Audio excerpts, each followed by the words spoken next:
So I've been to MEPS a total of 3 times. Originally, I was going to go into the Army Reserves, and then this last time I tried to go to the Air Force Reserves. My main purpose for going was, of course, to pay for school, get the benefits, be able to get, the military discounts, and then it just sounded good to have that steady check coming in, even if it's not much every month. But y'all know the main reason some of us go anyway. I think I made a 62 on my ASVAB score because I know that's something that a lot of people really be concerned about. Like, that's what they be wanting to know. And basically, this is how we got the ball rolling. I met my Army recruiter. He already knew my name. I started kind of going and getting into the process of stuff. My parents was kind of fine with it. My mom was a little hesitant, but she was like, well, you got to go somewhere, I ended up taking a gap year, but that's a story for another time. So get the ball rolling, fill out the paperwork. I go to MEPS for the first time. A big issue I struggle with is my weight. MEPS in Jacksonville, they measure you like an inch below your actual height. So your height has to match up with your weight. I was off by like 4 or 5 pounds the first time I went. And it was just always a struggle for me to keep my weight down. My max was 165. That was an issue. And also my vision.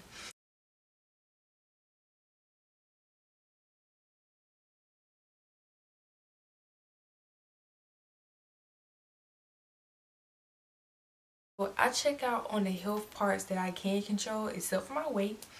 But my vision, I failed miserably because I couldn't. Some people be sneaking and keeping their contacts on, but me, I had my glasses on and they made me take them off. So, and I'm very nearsighted, so I really can't see. My junk at the time was like a negative 9.75, so like very nearsighted, and it's not good. So basically, when you get to MEPS, I went on, I think, like a Tuesday or something like that. And basically, if you go there during the weekday, you gotta go to MEPS, and then you gotta sit there for hours until everybody that was processing before you got there has finished swearing in. And then y'all gonna go to like this hotel. You're gonna have your stuff in your bags and stuff with you. They have a separate room, or they have a separate room for specifically just for us. Nobody else is allowed except for staff and us, basically, in our own little bubble. The food in Jacksonville is way better than the one in Atlanta, but we're gonna get into that.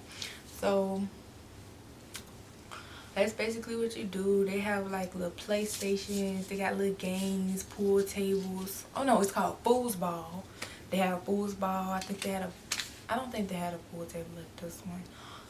They got little games you can play with, TVs, stuff like that.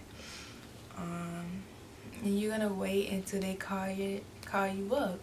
Then you're gonna go into this other room. It's gonna have a TV. It's gonna explain the rules, make you watch the video, ask you like a trick question, and then you're gonna get your room key with your roommates. After that, they're gonna release you to go. You can go put your stuff down. You can go eat with the little meal ticket that they're gonna give you with your card, your room number card. And hopefully you're able to find some friends, because my first time I was able to find like this one cool girl. She was going into the Navy, and the other times like a divide. After that, the next day you're probably gonna wake up at like 4 something in the morning. The alarm that they say is gonna wake you up does not wake you up, so you and your roommate gonna have to like set your own alarms on your phones or on your watches, whatever, because you want to make sure that you're on time. You don't want to miss nothing. You're gonna get breakfast, and keep in mind all of this is free. So you're gonna get breakfast, and then they're gonna make you give you your room key back, and make sure that you have your ID when you go. Make sure that you memorize your social security number by heart, and make sure you bring your card with you, okay? And then and make sure you just have all the necessary documents, because you don't want to get caught red-handed. Even if you got something that you think you're not gonna need, you keep it in like this little folder so your stuff won't be all bent up when you try to give it to them. And you just keep a certain amount of professionalism about yourself, because you could come half stepping, but I wouldn't suggest it, just because what you even starting that habit for. So anyways, before I go into my rant, So we loading the bus, or with the charter bus. It's like a nice little charter bus. And MEps is not too far away from the hotel we're staying at. Literally like a skip and a hop. So we get there, they yelling at us when we get out the bus, telling us to splitting us up into our groups so that we can have our own liaisons. And your liaisons are basically like the people over the branches and stuff like that. So anyways, they split us up. They tell us to have our paperwork in our hand, book bags on, all that good stuff. And we have to walk through these metal detectors and get our bags scanned. You're going to have to take off your belt. You got to take everything out of your pockets. And your bag is going to go through the scanner, basically. You don't want to carry any scissors, knives, no type of weapons whatsoever, not even a taser. Nothing. It's government property, it's federal property. You don't want to play. You don't want to play with the big dogs. So anyways, I just want to point out that they will snap on you in Jacksonville. Make sure that you know your manners. Okay, I know some people up north don't have this problem, because I know like some northerners, they don't really give a care, but they down south, surprisingly even Florida, has some, you know, manners. So yeah, you want to say yes ma'am, no ma'am, yes sir, no sir. You're not trying to be ass kisser, nothing like that, for lack of better words. But you just kind of want to have, like I said, keep a certain level of professionalism about yourself. You never know who you're going to run into at MEPS. And you don't want people looking at you like, you know, you don't want to always be the odd one out when you really don't have to be. We all supposed to, you know. So, yeah, you want to say thank you. You want to be mindful of how you ask questions. Talk to people with respect, you know what I'm saying? The people in the uniforms don't really be as mean as the people like the civilian workers, but they all deserve the same respect, period. So don't get up there thinking you hot shit, or down there thinking that you hot shit, because baby, ain't even no need in trying to do the most. We just here to get what we can get out of these folks and get going. Make the process smooth. So after that, processing I think started at like 6:30 or 6, one of those. It's a nice little area, and basically what I had to do was the height and weight test, the physical exam, and part of that is when the physician checks out your entire body. You're in nothing but a gown, like a hospital gown. And then you gotta go in another little room. You're gonna be in a bra and underwear with another group of females, and y'all have to do a certain amount of movements all together where they can expect you. So basically, I got a notification. So basically, the one thing that people always are concerned about is the duck walk, and there are so many videos of people trying to do the duck walk. Like, it's really not that bad, but you'll be surprised people who can't do it, because sometimes our bones just don't go that way, and we've never had to go through this before. But basically, you kind of like walk like this. So like, have to do that across the floor. You're gonna have to do some things on your toes. They kind of just want to make sure that you'll be able to bend down. You'll be able to be flexible enough.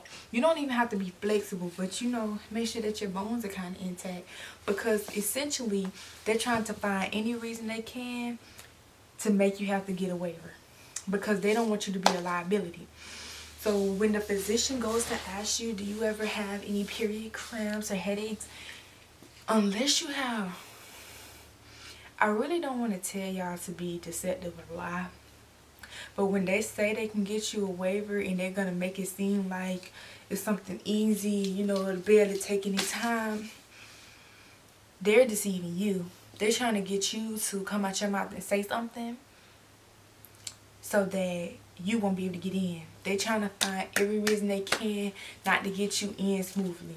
So anyways, I just want to let y'all know, don't be telling them folks that that you might have a headache or you got period cramps or that you've been out of school because it's been so bad. Like, unless you like severely have it, I wouldn't suggest doing it. If it's something you can stand, you can take.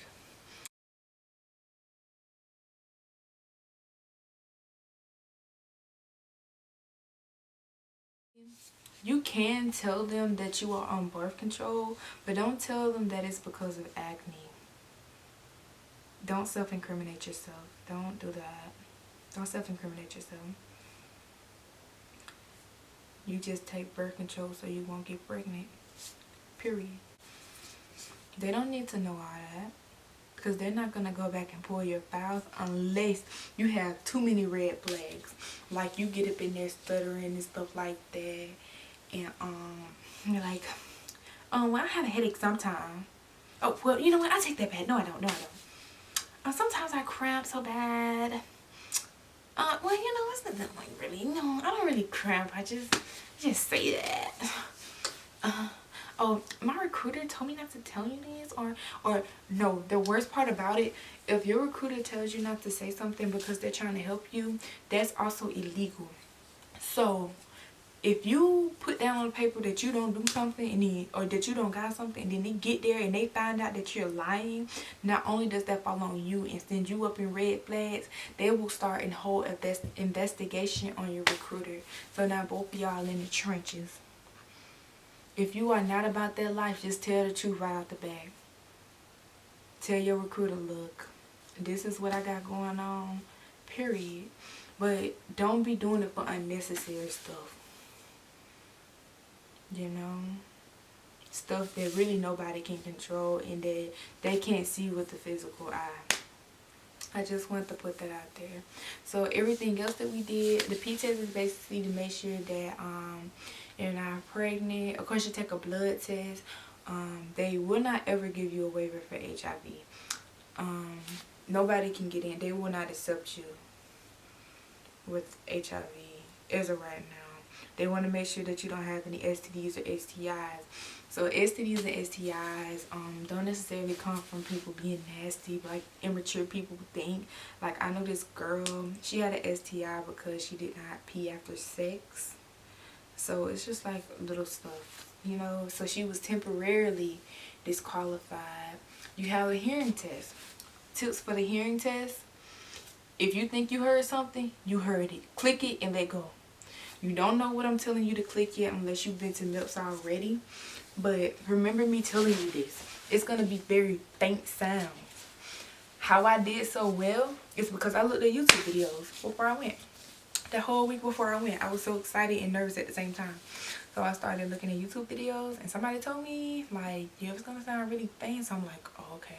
And in my head, I'm thinking like, okay, so if I think I heard something, then I heard something, period. I didn't know what I was going to hear. I didn't know what button they was talking about clicking, but this is my advice to you. We're trying to get you out here. Trying to get you some money. Period. We're trying to get you them benefits. We're trying to get you up out of here so you can travel. So when you think you heard something, you heard something. Don't second guess yourself. Even if you ain't hear nothing, you heard it. That's not the time to second guess yourself at all. That's the point I'm trying to get across to you. We want to get the lowest amount. We want to get the lowest score possible. Some people think when they got the high scores that they did good. And I thought I did bad because I had lower scores than the next person. Don't compare yourself to the next person. That's not what I'm telling you to do. But the lower the better. That's why I had zeros on some, fives on some, tens. I think I only had 115. And it's like a whole row of stuff for your left and right ear. So, you know,